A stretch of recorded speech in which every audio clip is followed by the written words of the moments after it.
Welcome back to Water Hose Drinkers, episode 5.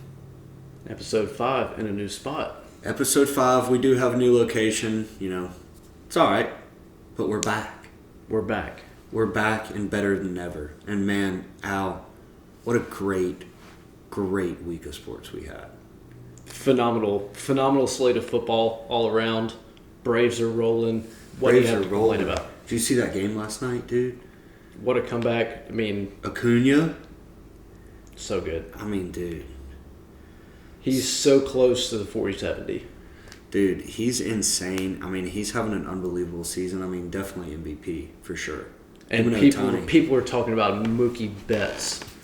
Oh, I know. Mookie Bones. Dude, blow me, honestly. Mookie Betts, come on, dude. Come on.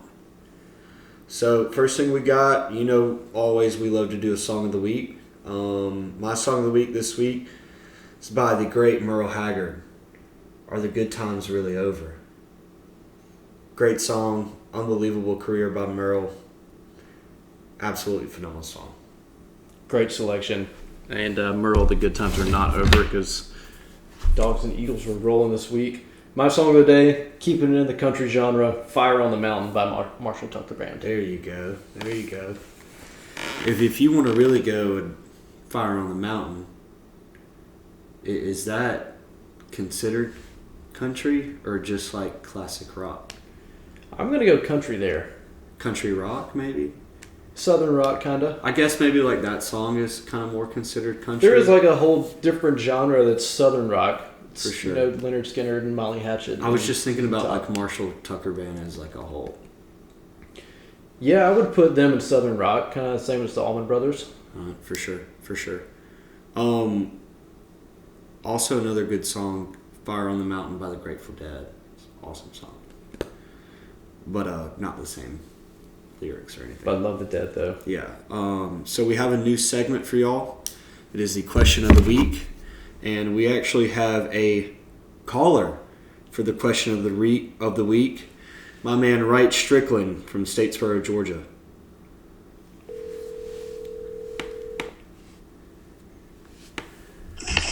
What up? What's up, Wright?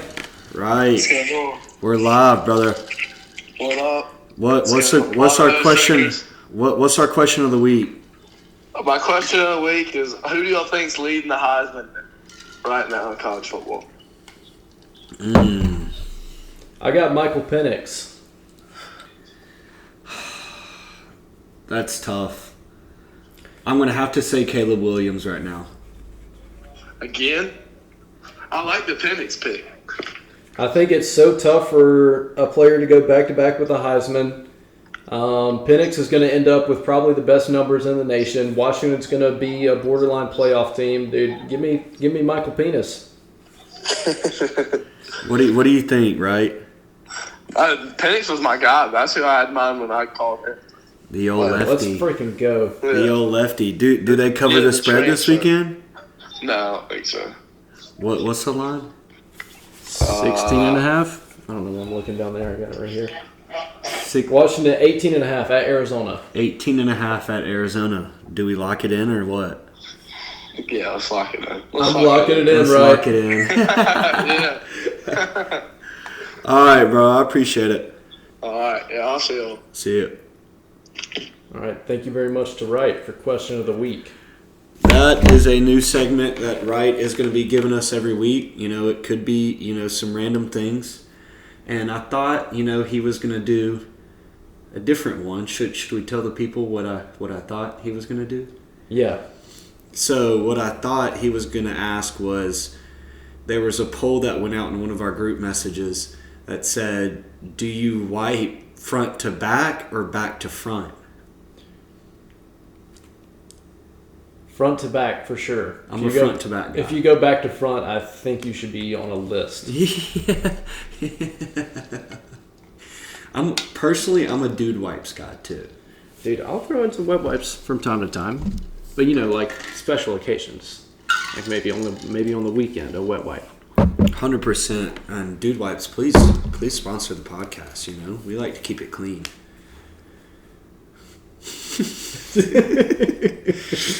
All right, so Packers, man, down 17-0 going into the fourth quarter. Come back and win 18-7. I mean, come on, dude. I hypothetically bet that in my mind. And Pepe did bet it, and he fucking cashed it in. Dude, see, His first F-bomb. Wow. Moment of silence.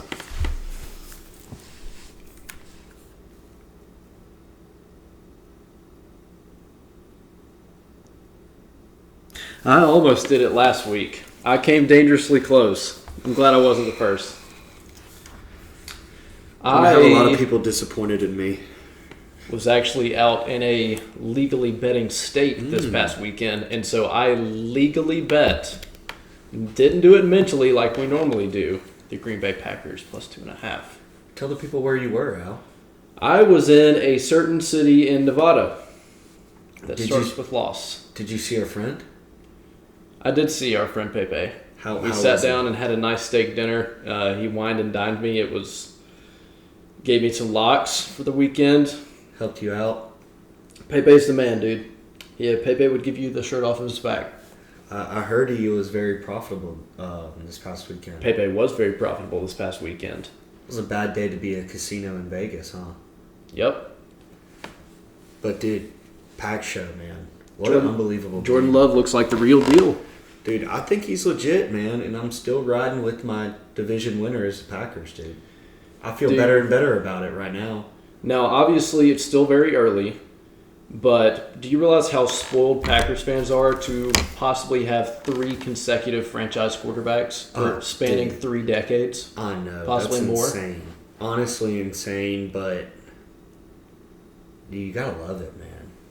Dude, I mean, props to them, but there are teams out there who have had 1 franchise quarterback in the history of their franchise. You're telling me, dude. I'm a freaking Jets fan. Yeah. Like, I mean, come on. When was the last time you had a guy under center and it was like, this is a guy that I want to roll with for the next 5 years? I mean, Joe Namath won the Super Bowl, but if you look at his stats, dude, he had more interceptions and touchdowns in his career. Well, I mean, like modern history. Testaverde, maybe.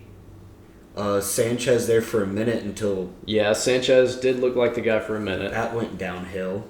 But, I mean, honestly, you know, if you go back to could be another chaos theory, to when the Jets traded and drafted Zach Wilson and got rid of Sam Darnold. I wanted the Jets to draft Penei Sewell at that pick and then hold on to Sam Darnold and build the O-line, but see how that worked out. I think when just going down a little rabbit hole right here, if you're rebuilding a team, I think it is so much more important to have everything in place, good weapons, good O-line, solid defense, and then you draft your quarterback.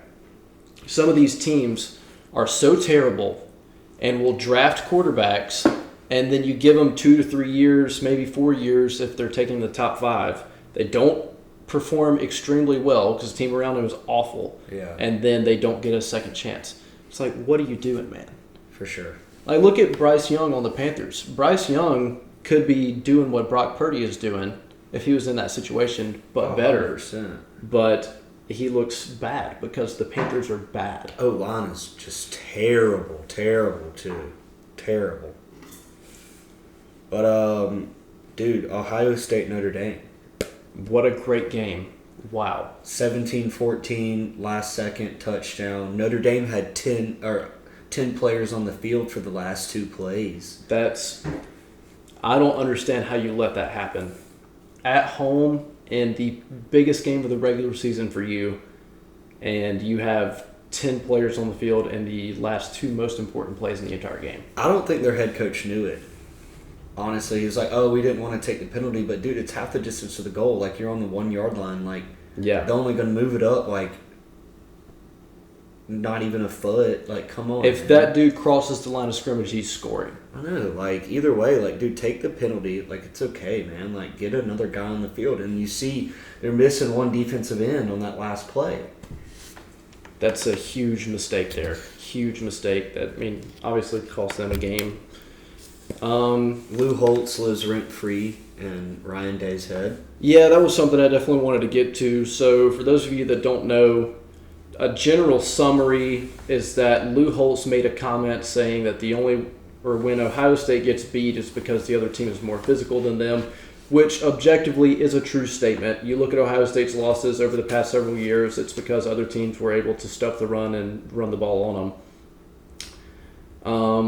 I mean, that's including the Georgia loss. I mean, I know you want to think about huge quarterback numbers between Stetson and C.J. Stroud, but Georgia was able to run the ball and then stuff the run in the second half, and that's how you beat Ohio State. Could you be more physical than them? For sure. Anyways, after the game, did.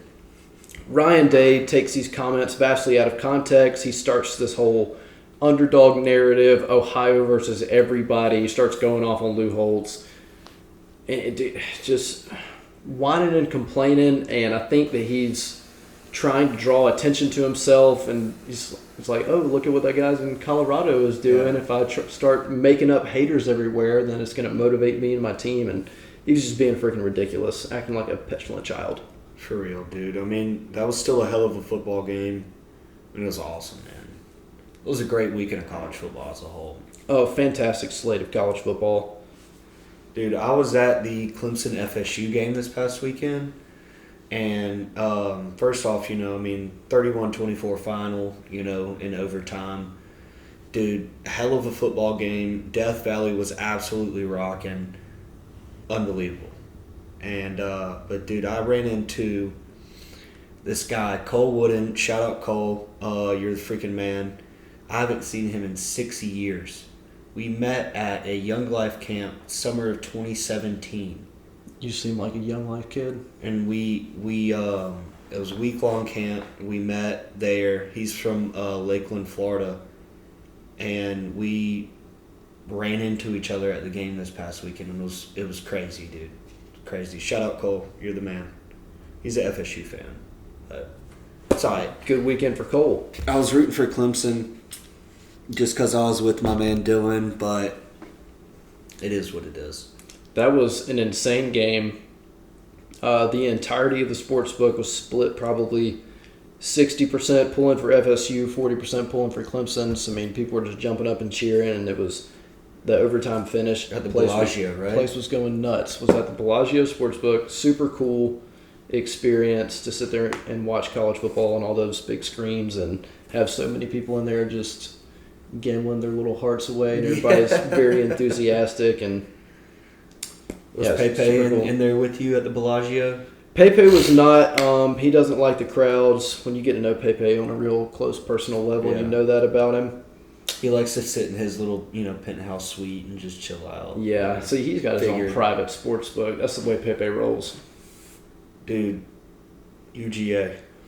I want to hear your rundown. Georgia Bulldogs. They beat UAB 49-21. Score got a little bit uglier in fourth quarter. UAB had a late touchdown. It was 49-14 for most of the second half. The difference between Georgia's offense in the first half and the second half is insane. I really don't know how to account for that other than Carson Beck just gets more comfortable as he eases into a game. Beck looked really good. Finally, Bowers had a big breakout game. You got some numbers on those? Yeah, Carson Beck, 22 for 32, 338, 3 tugs. Brock Bowers, 9 catches, 121 yards, 2 tugs. Dejon Edwards, 12 carries, 66 yards, 2 tugs. Dejon Edwards, we can see how big of a piece he is in this offense. Because, the past 2 weeks that he's been back, the running game has looked so much better. He is the best running back on Georgia's roster. For sure. I still love Kendall Milton, but I feel like Can't stay healthy. He can't stay healthy, dude. And even when he is playing, it seems like he just hasn't gotten to 100%, possibly in his entire career at Georgia. Edwards is legit, man. But Georgia's scoring 41 points per game, Josh, which is ranks 14th in the country. They're just starting off slow. They're starting off slow, and people are pushing the panic button on it. Going to Auburn this weekend, you're favored by 14.5. The way I view it, man, is just keep stacking W's. For sure. Georgia Win's a shows win. up. Georgia shows up big in big games. This is something that is objectively true since Kirby Smart has gotten here. When Georgia has a big game, they get up. Yeah. And I mean, so that makes me not worrisome going forward in the rest of this schedule. People are thinking, oh, we're not going to get tested, blah, blah, blah. This is a test this weekend. 100%. Auburn might not be the best team in the SEC. They're sitting at 3-1 right now. Hugh Freeze is a good ball coach. I think his career record's like 86-44, which is very good for a college football coach. This is you go in there and you win this week. It might be ugly. You might have fans complaining about the play calling, whatever. You go in there and you keep stacking W's. For sure. For sure. Are you going to hypothetically bet the spread this weekend? I never even hypothetically bet Georgia spreads or anything on the dogs. Never ever. Eagles? Eagles. I want to hear your thoughts on that game. Did you get a chance to watch it at all? I watched parts of it, so I was basically trying to watch 8 games at once for about 7 hours consecutively on Saturday. So I got to watch part of it. What was the final? 40-3. 40-3. Yeah. They waxed that ass. Davis Brin had a really great game. Yeah, dude. Ballsack State is absolutely terrible. Davis Brin, 34 for 46, 344, 4 tugs. O.J. Arnold, 9 carries, 90 yards. Pretty good yards per carry there. Caleb Hood, 7 catches, 107 yards, touchdown. And he went over 2,000 yards in his career at Georgia Southern this past weekend. Which is a school record, correct? Yeah, But he he is. already had that. He is the all-time single-season holder in yards, career receptions, career yards. So career yards is still running right now. What a beast. And a friend of the program. Yeah. A fellow hose drinker. He's a fellow water hose drinker. He's gritty as shit, man. Gritty as shit. We love it. Caleb Hood is an absolute monster, dude. Got Coastal this upcoming weekend. We're a little banged up right now, especially on the O-line. But we still got some dogs. We got more depth than we had in a while, which is great. Jalen White did not play this past weekend, but I'm told that he is good to go. He's ready to go versus Coastal. They just sat him out against Ballsack State. Just Precautionary. Yeah, I mean, I think it was just a simple little tweaked ankle, but I'm hearing he's ready to go. Oh, I do want to add on this to dogs real quick. For this weekend, you just reminded me with the injuries. I believe Javon Bullard's going to go, which is really big. I think the secondary looks a lot different when Javon Bullard is in. Ladd McConkey, if you see Javon Bullard go, he's a full go. He's going to go and play the entire game most likely. Ladd McConkey, I see them easing him in this week. I don't think he'll take on a full workload. Especially on the road, too. Especially on the road, but I think that McConkey will get eased in a little bit, and if you don't see him, I expect him to play next week. For sure. And, dude, going back to Georgia Southern, we got Coastal this upcoming weekend. Dude, Coastal's shocking loss against Georgia State, man. They look terrible. Gracie McCall, we don't like you at all. You'll probably be my loser of the week next week after you get your ass handed to you. But, dude, I think if we just simple, like we talked about last week, if we don't turn the ball over, man, we're gonna beat them pretty good. Southern favored by 6.5 against 6.5. the Chanticleers. The Beach Chickens. The Beach Chickens. Dude, And dude, it's probably going to be a sold-out crowd in Statesboro this weekend, man. what is it with South Carolina sports teams and fighting birds? I know, dude. Like, what even is a Chanticleer? Aggressive poultry. If you live in know. South Carolina, you're pulling for a fighting chicken. I know, no kidding. But, man, this is going to be a big game in Statesboro, dude. I'm excited to be there. I'm excited to be back. And, dude, I can't wait. What's your big matchup of the week, as in Georgia Southern O-line versus Coastal D-line? I don't think Coastal's defense is very good. But we obviously know that they're coming off of a loss. Grayson McCall is a good quarterback as much as I want to talk crap about him. They're going to be coming out for blood, man. They're going to be coming out to ruin our day. I mean, they're still going to, move the ball. I mean, I expect them to put up points, but we got to get after him. If we can put pressure on him, he's going to fold. So Coastal Carolina wins if Turn the ball over. turnovers. I don't think there's a chance that they beat us unless we turn the ball over. Unless Georgia Southern beats Georgia Southern. 100%. 100%. Just like that Wisconsin game, man. Like, we beat ourselves. That is true. They were tooth and nail through the first half. Yeah. We take care of the football, don't have any penalties, man. I feel like it's going to be a good 10 to 14 point dub. And that's a big cover. Yeah, for sure. I'm going to hypothetically bet it this weekend. Hypothetically. Or is that taking us into the corner? No, not quite. You want to talk about the Jets and Jags? Oh, of course. Let's get to the Jets and Jags. Dude, Actually, I don't even want to talk about the Jags. Just Jets. Jets, all I'm going to say about it is Zach Wilson couldn't hit water if he fell out of a boat. He's terrible. But he didn't turn the ball over, so I was kind of pleased with that. But, yeah, they suck. Defense is good, though. Defense is really good. Gambling corner. Enough of that. Teams are dog shit. Yeah, I don't even want to talk about the Jags. That's about as embarrassing as it gets. You just got diced up by apparently the superior tank Bad. in the AFC South. Bad. Dude, so how'd you do last week? 3-0, baby. 3-0. 3-0. 3-0. So what did you hypothetically... What's your hypothetical record on the year? My hypothetical record, if we were keeping track of such things, is 9-3. Last week I had Washington minus 20.5 smashed, KSU UCF over 52 smashed, Philly minus 5 smashed. Those were all great mental bets that I just kept up in the noggin. Hell yeah. Oh wait, I keep on forgetting. I actually bet those in a legal state. But also, y'all remember, this is all hypotheticals. Please call 1-800-GAMBLER. And if you are in Middle Georgia, we had our first meeting in Warner Robins last night in the Freddy's parking lot. Alec really needed it after a long weekend in Vegas. So what were your thoughts on last night's Gamblers Anonymous meeting? Dude, it was great. Got a milkshake. Really just good to see the fellas and ladies. Plenty of ladies in the group as well. Yes. And, everybody just brings me back in when I get too far off. So you're good. You're not gambling anymore? No, dude. Just all hypotheticals. Back to strictly placing hypotheticals and just betting against myself, trying to get better each week. Good. I'm proud of you. I'm proud of you. You've really come a long way.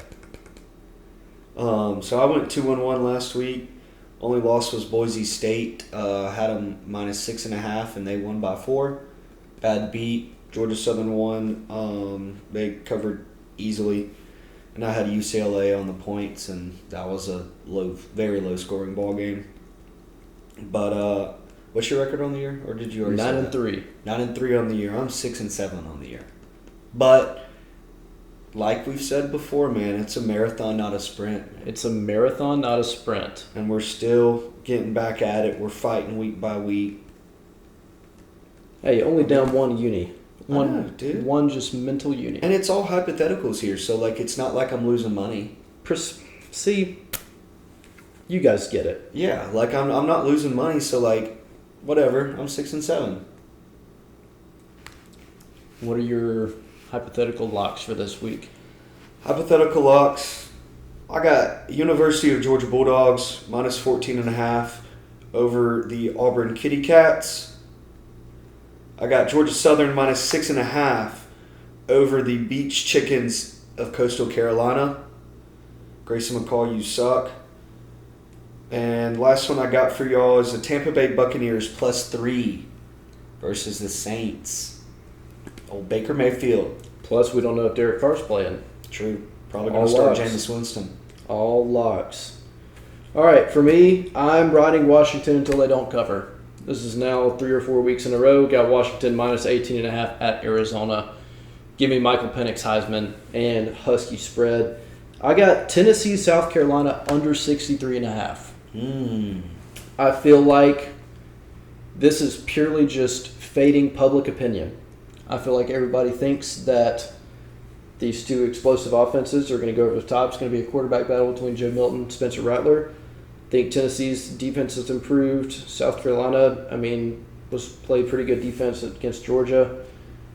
Give me the under. 63.5, so that's a ton of points. And then my final is Chargers minus 5.5 at home versus the Raiders. Raiders are bad at football. Chargers are good at football. Raiders are bad, man. Don't overthink it. Please get Hunter Renfrow on a good team. Like, Please, he's so somebody good. free Hunter Renfrow. I know, no kidding, dude. But, dude, all hypotheticals here. Lock it in, man. Lock him in. Lock them in. Absolute locks. So hopefully we're looking at 12-3 and 9-7 next week. I hope so. I really do. Dude, it's time. You know what time it is. Pepe? Pepe's weekly 4-pack straight off the Zero Turn Toro. So Pepe went 3-1 last week. He had a great week. Nebraska, they couldn't get it done for him. He's 10-6 on the season. So it's a bad day to be Pepe's bookie in a casino in Las Vegas because he is absolutely thriving and killing it. You know, like Alex said, he saw him this past weekend. He said, boys, we just got to hunker down. We got to lock in. And we got to win some money. For him. But we're all placing hypotheticals here. For Pepe. But when y'all called, you were obviously in Vegas. So, I was in South Carolina, not a legal gambling state. So, it's all right. Dude is coming. It's coming. It's coming. So Pepe this week, he's got Oregon State -3 over Utah, Colorado plus 21.5 versus USC, Georgia Southern -6.5 versus Coastal Carolina. Grayson McCall, you suck. Jacksonville Jaguars -3 over the Dirty Birds and the Atlanta Falcons. Love the Jags pick. Pepe, I'm wondering about 21.5 for Colorado. On the road, Colorado just got absolutely throttled. I think they just got knocked down a step. Their confidence is going to be a little bit broken. USC is too much offensively. You thought Oregon was too much offensively for Colorado? Goodness gracious. I don't know about that one. I mean, dude, and Colorado's got no defense whatsoever. They have no defense. No running game either. I mean, I think USC might embarrass them. So sorry, Pepe. I don't know if that's going to hit. But it's all right. If you go 3-1, you're still positive. But man. I'm not going to fade Pepe, of course. No, because, hypothetical. Because I'm a gentleman. Of course. I'm going to mentally lock it in my head. And I won't lose money. Pepe, I might just hypothetically take the over. 100%. 100%. And y'all just remember, we do not bet here at Water Hose Drinkers. We cannot bet in the state of Georgia. Please, if you're in Middle Georgia, join our Gamblers Anonymous chapter. We're branching out. We've got more members. We're having a great time. We're just a couple guys and girls. We just like to, talk shop and just, talk about our issues sometimes, We meet on Sunday mornings in front of the Chick-fil-A because it's nice and quiet. Y'all should really come out next meeting. For sure. For sure. Well, you got any last thoughts on football? Or any sports in general? Got a little look ahead to next week. So another great college football slate coming up this weekend. Week 5 for college football. Colorado at number 8 USC. Number 10 Utah at number 19 Oregon State. Number 24 Kansas at number 3 Texas. Kansas has been Texas's kryptonite the past couple of years. Number 13 LSU at number 20 Ole Miss. And number 11 Notre Dame at number 17 Duke. Those are all of your top 25 matchups. Not a top 25 matchup, but Clemson versus Syracuse this weekend. Clemson 2-2, Syracuse 4-0. Syracuse is undefeated. Yeah. That should be interesting. It's going to be a good football game, too. I don't know who's going to pull out on that one. Who knows? Dude, so you want to tell the people what our Mount Rushmore is this week? So our Mount Rushmore is price is no object. What 4 sports franchises would you want to own across any sport across the world? Yeah, so, like Alex said, no money is not an object here.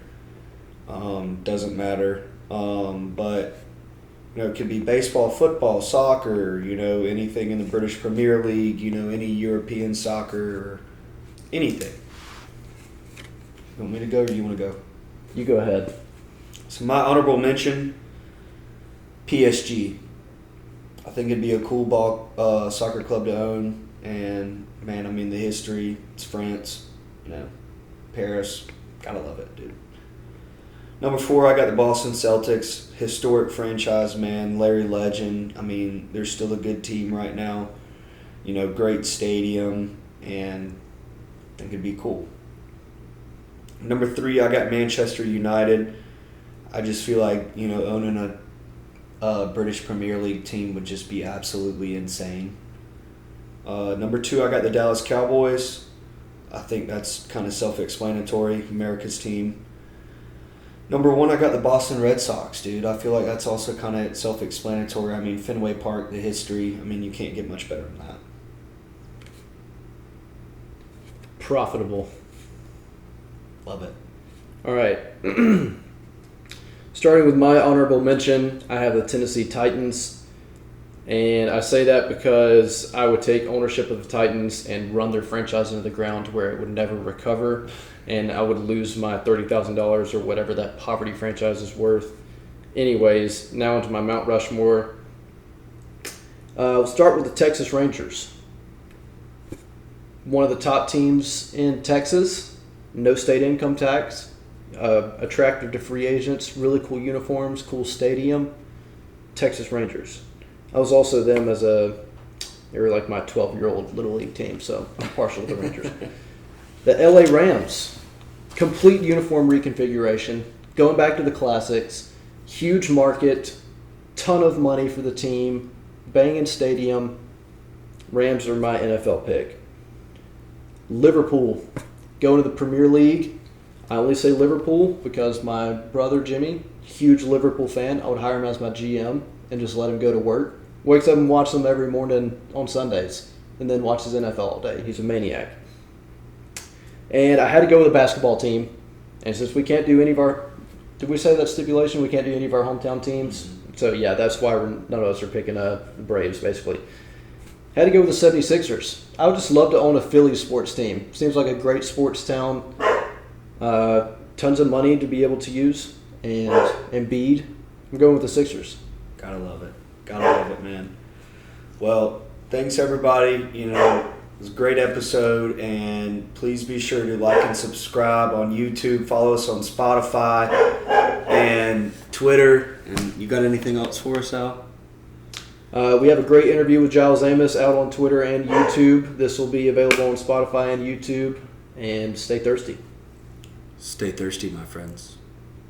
And remember, keep on drinking the hose water. Thanks, guys. All right, everybody. Welcome back to Water Hose Drinkers. We are here today with Giles Amos, and me and Alec are really excited for this podcast. Giles has been giving me absolute hell in high school when we're playing against each other, and it's been really fun to follow your career. From since we were in middle school, playing against you until now. So, Alec, I'll let you start us off with the first question. Well, Giles has a long line of experience in football, and so what I want to open up with is, Giles, how well did it prepare you when you were going into Alabama when you had me breathing down your neck for playing time in high school? Man, I'm glad. I'm actually a little mad that you brought it up because I was going to bring it up how I was always looking over my shoulder because I was afraid Alex Smith was going to take my – it definitely gave me that extra push that I needed. All GISA stalk blocking team. We had some fun during those practices, though. We really did. Yeah, we did. I just remember I was actually in 8th grade when y'all beat Stratford in the state championship at Mercer. Stratford should have kicked the ball with William Ham. Just one thing I got to say. But, I remember Alec just giving me so much shit just back and forth. But y'all beating us. Man, and I'm glad that you guys didn't kick it with William Ham because we go into overtime, who knows what happens. But I still talk about that. Like I said, I'm at Stratford now, so I talk about that on the weekly. I always find a way to bring it up. So you got that on lock for sure. Yeah, well, Morgan Sowell's mom works with me now, so every time I bring it up, she always gets upset and says, "Nope, stop talking about it." Yeah, man, that was a good memory. Those were fun times. So I love talking about high school football, and it was a really good time with all that. Man, she's been at Stratford for a long time, man. She's been there since we were little kids. Super nice lady too. She's a saint, dude, and she's a Stratford legend. I had heard it going into it, but getting to see it firsthand, she truly is. She works really hard. Oh yeah. Well, first question I got for you is tell us, about your family, where you're from, high school. Again, I know we already said Westfield, and, your interests outside of football. Yeah. So I'm from Perry, Georgia. I was born and raised in Butler until I was about Butler, Georgia. Not many people are familiar with that. That's the definition of the sticks. Yeah. So I lived there until I was about 5, and then my family moved to Perry. I was going to Westfield, went to Westfield all the way K through 12. And I have an older brother and older sister. They both went to Westfield as well. My sister graduated in 2012. My brother was 2014 and I was 2016. So we have a long line of allegiance to the Westfield schools, but all 2 years apart. So we were there doing sports. So my parents got to see a lot of that, have a good time with that. And then playing football. I played football, basketball, baseball, and I ran track all my life. So going in high school, I kind of just decided that my ceiling was higher at football, and that's kind of what I wanted to focus in. And I had fun doing the other things, but I just realized I could get a lot farther playing the sport of football than I could those others. And really, out of that, I didn't have many scholarship offers outside of Valdosta State. Valdosta State offered me, and then the same day they took it back. So I really didn't have many options, and I was going to go to the University of Georgia and be a walk-on, and then Kirby Smart stuck his finger in my face and said no. So that's how I ended up at the University of Alabama, and it was a fun ride, man. It ended up paying off for me pretty well. I guess you kind of answered our next question too, is, what brought you to Alabama? But, I always remember being in high school. I'm a big Georgia Southern guy. Mm-hmm. So, we were always just like, man, like we need Giles in Statesboro. Like, man, we need him. But, of course you followed your own path. So I guess, to follow up, how did you get to the walk-on spot at Alabama? Yeah, dude, I'm gonna pick this up from where you did Georgia Southern. I went to so many camps. And I'll kind of get to how I got to Alabama. I went to so many camps, like every summer, dude. I was going to like 5-6 camps. I was at a camp every week, it seemed like. And I just never got that traction, never got the attention. And some of it maybe had to do with the GISA, and some of it maybe had to do with that I was 6'4", 180 pounds, white receiver. So I just didn't have the speed to play at an elite level at the collegiate level, play receiver. So when we were going through all the recruiting process, I was in like the spring of my senior year, and I didn't have anything. Thought I was just going to go to college and be a regular student, just join a fraternity, whatever. And my dad actually sent my film to the University of Alabama, which I had never done before, because I said, well, if all these other schools don't want me, there's no reason in wasting my time or Alabama's time. But lo and behold, they hit my dad back up and invited me to come to a spring practice, and hung out at the facility all day. It was real cool, but really didn't expect anything to come of it. And a guy by the name of Jody Wright, who was the director of player personnel there at the time, after the practice, shook my hand and said, hey, man, I want you to come up to my office and whatever. So we followed him up. And sure enough, he said, well, we don't have a scholarship for you, but we're going to offer you a preferred walk-on spot, which for people who don't know about the difference between preferred and regular walk-on, preferred is you have a roster spot. You don't try out. You're essentially a scholarship athlete without the scholarship. So you still have to pay your way and do all that stuff, but you have that roster spot. So that's how I got mine. And like I said, it was just that quick. Out of all those camps and stuff, that's what it took. So everything works out how it was supposed to. Did you have any, because I know you punted in high school, right? I did. Yeah, you were a good punter in high school. And did you have any maybe punting roles at Alabama at all? I did. It's funny you asked that. Nobody ever asked me that. So that's really dope that you asked me that. I was the scout team punter at the University of Alabama. And people might think, oh, scout team punter, whatever. No, that is a hardcore position. My friend sent me a video just the other day, and I can send it to you guys after we get out of here. It was bonsai. We called it bonsai, which was our block. And so I'd be in there and I'd punt, dude. People are taking me out. I'm doing the helicopter. So it was fun, though. I like doing that because every once in a while you get it off quicker before they could get there, and you hit a bomb or something, and everybody's looking. I remember one time I hit about a 50-yarder, and Saban looked at the ball, and this was before I think he even knew who I was. I kicked the ball, and he looked back, looking at somebody he goes, who was that punting? So I was like, oh, yeah, I'm in there. But obviously nothing came from that with me. But that was really neat that I got to do that as well. So, and that was cool. Like I said, nobody's ever asked me about that before. So that was pretty cool. How was being coached under Coach Saban? It's a humbling experience. We've already touched on like the GISA and coming from the background that I did, and Alec knows Ronnie Jones. He's a hardcore coach, but I've never heard him say a cuss word in my life. He would get on to you, but it wasn't like bad. Man, when you walk into a program like the University of Alabama, whether it be Georgia, Auburn, places like that, dude, it's a different world. Like those guys, it's their job. Like it's a different thing. So I remember walking into my first practice and they're cussing left and right. And I was like, I just wasn't accustomed to it. It was just a new world to me. And the most humbling thing that ever happened to me was it was LSU week, my freshman year. I was running scout team tight end and I ran the wrong route. And they give you a card. However, you're running so much, you're trying not to mess up. Sometimes when you're trying too hard not to mess up, that's when you end up messing up. So I messed up, and man, Saban ripped me a new one. My friends still talk about it to this day. That's how bad it was. But it was really like my welcome to college moment. Like, hey, you can't be jacking around anymore. This is serious. Do what you're supposed to do, but like, don't be tense. Like, have fun with it. And so after that, I said, okay, the worst has already happened. I just got my ass ripped. So let's go out, play ball.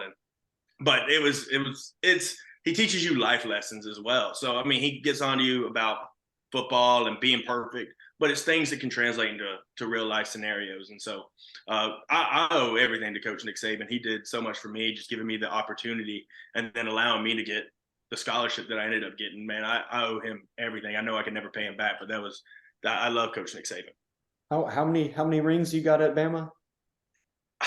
I should have more than I do. We went to 3 national championships. So my freshman, my redshirt freshman year, or my redshirt year, then my redshirt freshman year, and then my redshirt sophomore year. The only one we came out victorious was, unfortunately for Alec and his Twitter game, the Bulldogs. Hey, I just want to say Tyler Simmons was on sides. That's all I'm going to say about it. He was, and my rebuttal to that, to all Georgia fans, is he was on sides. However, if you want to get down to the logistics, the play should have been called dead anyway because we false started. Cam Sims was an up back, and he false started. But I will go on record saying he was on sides, but to the referee, he was not, I guess. Giles, and now one play doesn't determine an entire game, and he was on sides. Yeah, now you say that since you guys have had such a great run. Exactly. A couple of years ago, you probably would not have said that. No, I don't. All right. You were an all-world receiver in high school, and then you made the move to tight end once you got to Alabama. Can you walk us kind of through that process? Like, I'm sure you had to bulk up a ton, and was there a huge growing pain when it came to going from the wing tee to like a college offense? Yeah, dude, it was. When I graduated high school, I was probably 200 pounds soaking wet. Like on my best days, heaviest days, I was probably 200 pounds. So when I walked into the University of Alabama at 200 pounds playing tight end, I mean, I was in a tight end room with guys like O.J. Howard, a guy named Brandon Green, Miller Forstall, who's with the Browns now, Hale Hinches, who played with the Commanders. I had to think of their new name, the Commanders. And then Irv Smith, who's now with the Bengals, like dudes like that. You walk into the tight end room, those guys they've been in like a serious weightlifting program. They've been doing this for years. And so they're looking at you like you're a little out of place. But Scott Cochran was our strength and conditioning coach and did a lot with nutrition. I had to put on 50 pounds my freshman year.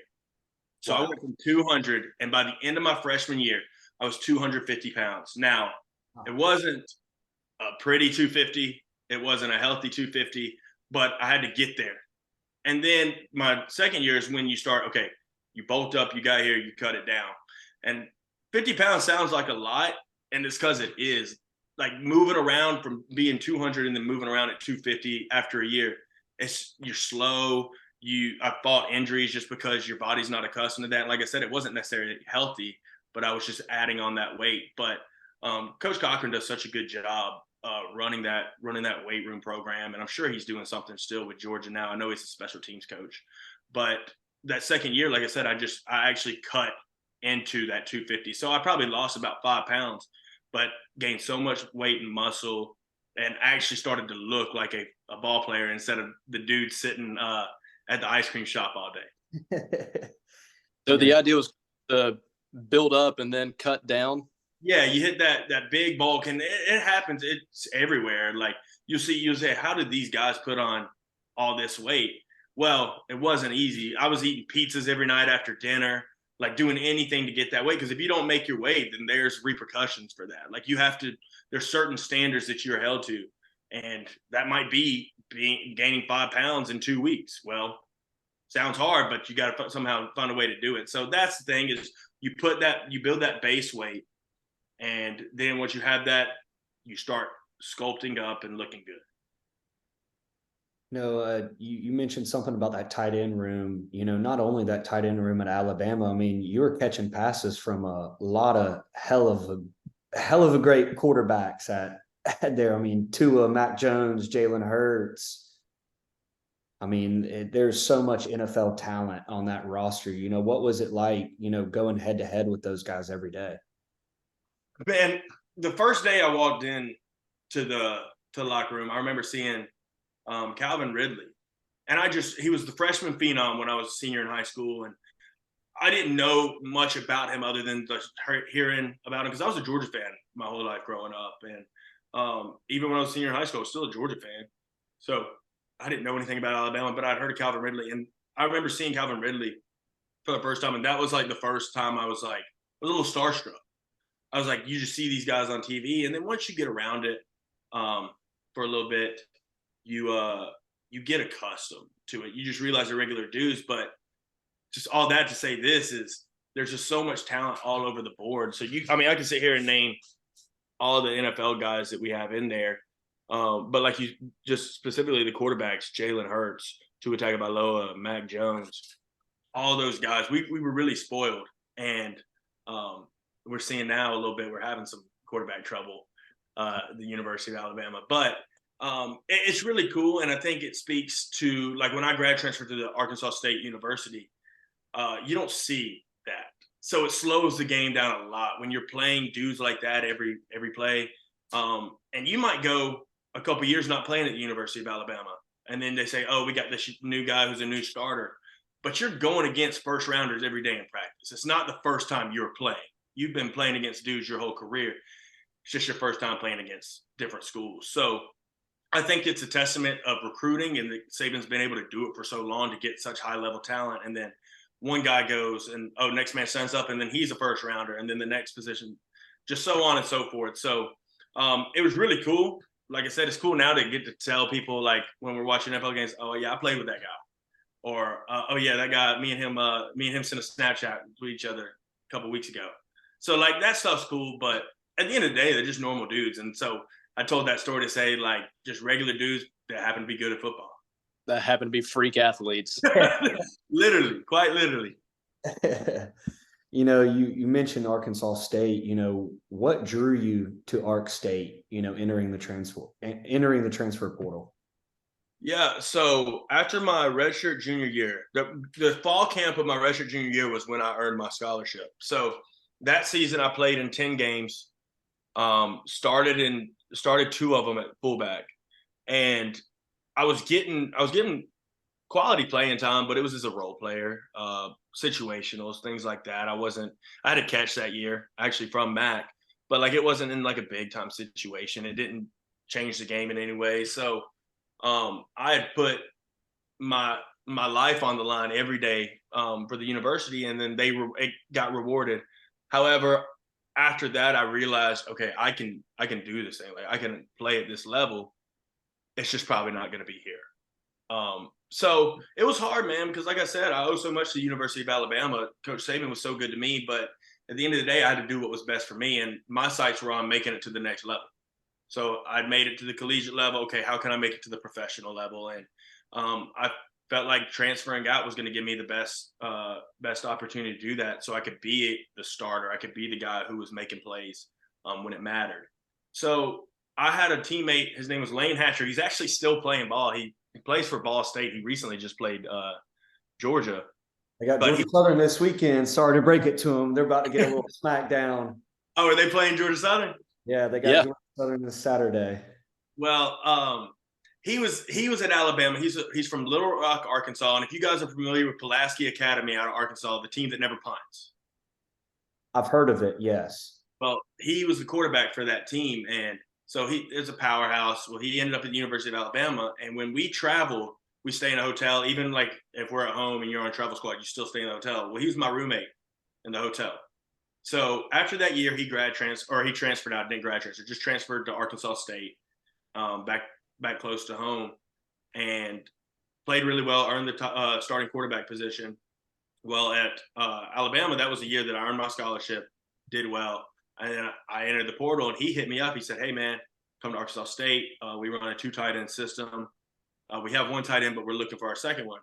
And so I weighed some options. I had a number of offers actually out of the portal. It's funny. Georgia Southern still didn't offer me out of the portal, but Mercer did. And I wanted to go to Mercer my whole life, like when they had a football program. But I said, well, it's convenient you guys want to offer me now, but not out of high school. But I hit him up, and he said, went there. It was during COVID. So I was finishing at University of Alabama, my master's program online while I was in Jonesboro, Arkansas. And so that's how I ended up there. And it was a great experience. I loved it up there. Was Butch Jones the coach at Arkansas State? He was not. So Butch Jones was the analyst at Alabama. The last 2 years, I think I was there, and then he took the job the year after I got done. Blake Anderson was my head coach at Arkansas State, who's now at Utah State. Gotcha. Coach Appling, was he there when you were there? Appling. I think there's a coach at Georgia Southern. He played. Give me a second. I'll pull it up on my phone. He played at Arkansas State. Coach Appling, Ryan Appling. No, he was okay. I know exactly who you're talking about. No, he was not there when I was there. I think he was there a couple years before, and then like I was there, and then he was there a couple years after. Yeah, the only reason I asked that, he's a tight ends coach at Georgia Southern now, and he's been at Arkansas State, played at Arkansas State. So yeah, he's a legend there. I know exactly who you're talking about. He was a quarterback, wasn't he? Pretty sure, yeah. Number 15, I believe. Pretty sure. Yeah, he's a legend. People talk about him up there still to this day. Well, before we go to the next question, I did want to mention Lane Hatcher. I was doing a little preview for Georgia and Ball State. That dude was all world in high school. I mean, records, the state championships, unreal. The best high school statistics ever. I've never seen another. In his house, he has a plaque with all of his accomplishments in high school. And I know people talk Tate Martell's high school career. Dude, Lane Hatcher in high school, like you said, all world, dude. The best high school football quarterback ever. They're not even video game numbers. That's it's unreal. And he's what most people don't know about him is he was a all-state wrestler. He was a state champion wrestler like 3 years in a row in high school, which is very uncommon. You see a quarterback be the state champion in wrestling, but dude's just hardcore. All he knows is one speed, and it's fast. Well, especially in that state too. I mean, that state produces a lot of athletes and a lot of big bodies too. Does. They got some good food up there too. Oh yeah. Well, to Arkansas State, they finally started to show you a little bit of love with the football, and you ended up getting 2 touchdowns, correct? Yeah, yes. So Yeah, just what did that feel like? Just holding the ball in the end zone? I have to imagine that kind of felt like I'm here. I made it. Finally. Yeah, I'm glad you asked that because it was really like an emotional moment. To tell you the truth, the first touchdown I scored was against Kansas State. I don't know if you guys remember. that one weekend the Sun Belt upset all these Big 12 teams. So like Coastal Carolina beat Kansas, Louisiana Lafayette beat Iowa State, and we beat Kansas State all in the same day. It was the second week of football because we started on time. We started the regular week, and all the other schools got, like SEC got pushed back to like September 26th or something like that. But we started on time, and we played Kansas State and upset them there. And I'll never forget the route. I forget the name of the play, but the route I ran was like a tight end pull. I was an H-back. I pulled, and I'm supposed to kick out. We have a run play where I kick out the backer. Well, the backer, we'd run it a couple times. The backer played and overplayed it, and I bluffed the backer, slipped out, and Hatcher throws me a jump pass, Kansas State's end zone, and tied it up. That was the tying score of the ball game. And, man, it was so cool. My parents were there, and it really was one of those moments where it's like I remember running off the sideline looking, and Kansas State was packed. They didn't have any capacity mandate or anything. So, like, people were there going crazy. And I remember running off being like you said, like I made it. Like, this is why I made the jump. This is the leap of faith that you take. And I've always said I'm not a betting man, but if I do bet, it's on myself because I know I have control of it. So it's just one of those moments where you're like, okay, this paid off and it was worth all of it. Did you get to keep any mementos from the game, touchdown, catching ball, or anything like that? I didn't get to keep the ball, which is one of the stupidest things about college. You don't get to keep the ball because apparently they have these rules where they're not going to buy a ball every time somebody scores a touchdown. But the cool thing that I did, like I said, my parents have been my biggest supporters, and like I said, they flew out to that game in the middle of a pandemic. And what I did, and it's probably my favorite gift I've ever given, is for Christmas that year, I wrote my parents a letter. And I kept my mouthpiece, my gloves, and my towel from that game, and I put it in a shadow box. And it's just thanking my parents and saying that it is all made possible because of them and the sacrifices they made for me. So that was cool. And like I said, like I could sat there and celebrated myself, and like it was cool. Like I enjoyed it, but it was one of those moments where I said, hey, I made it, but I didn't do it by myself. You guys were the main supporters and the main reason this is all reality for me, and this is my life. So it was just kind of that moment where to show a little appreciation to them. Dude, that's amazing. But William didn't get anything? No, William didn't get nothing, dude. I can go on and on about William in college football, and I gave him so many free tickets to national. I gave him three trips to national championships, and all he wanted to do was complain about the University of Alabama, how they do this and that. And when we played Georgia in the national championship, he got mad because the Alabama family section wouldn't let him wear a Georgia shirt. I said, yeah, no shit.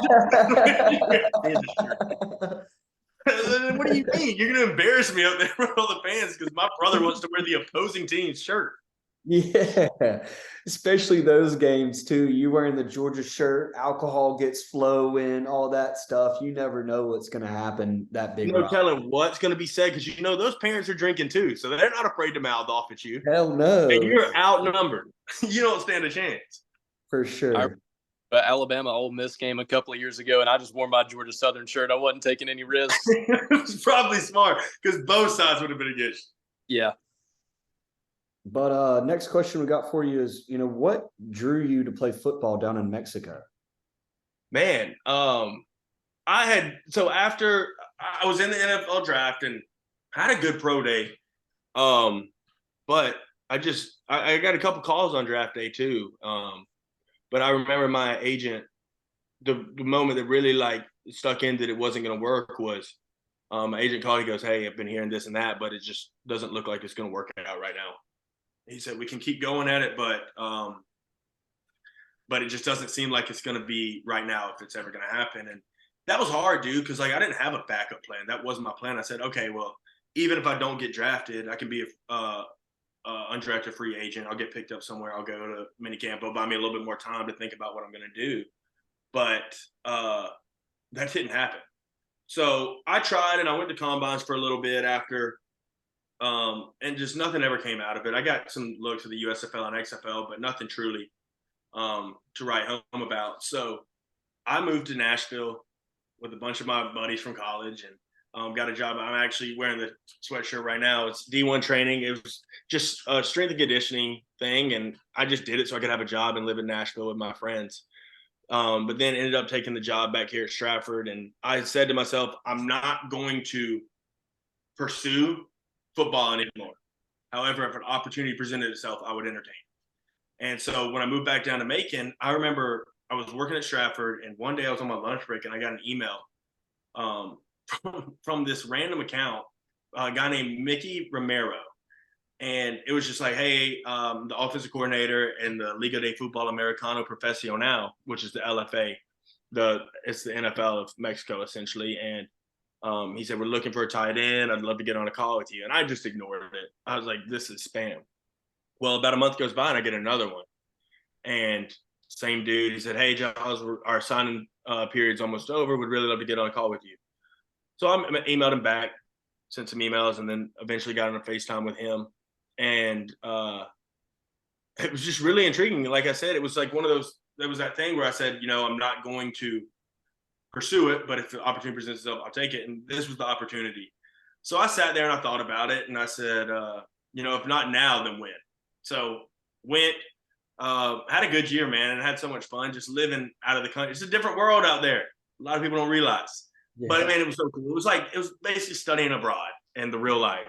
So it was cool. And like I said, met some really good people down there, had a good time playing. And now I've been in contact with a couple other leagues from it. So still hoping that something will come out of that. And if not, then I'll just go back to doing what I was doing.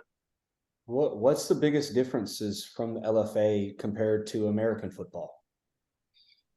Size and speed.